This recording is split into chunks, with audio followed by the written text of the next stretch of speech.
नमस्तेस्तु भगवन् विश्वेश्वराय महादेवाय त्र्यम्बकाय त्रिपुरान्तकाय त्रिकाग्निकालाय कालाग्निरुद्राय नीलकण्ठाय मृत्युञ्जयाय सर्वेश्वराय सदाशिवाय श्रीमान् महादेवाय नमः।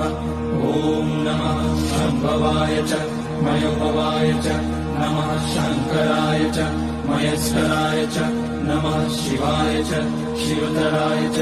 ॐ त्र्यम्बकं यजामहे सुगन्धिं पुष्टिवर्धनम् उर्वारुकमिव बन्धनान् मृत्योर्मुक्ष्यमामृतात्। नागेन्द्रहाराय त्रिलोचनाय भस्माङ्गनाय महेश्वराय नित्याय शुद्धाय दिगम्बराय तस्मै नकाराय नमः शिवाय। मन्दाकिनी सलिलचन्दन चर्चिताय नन्दीश्वर प्रमथनाथ महेश्वराय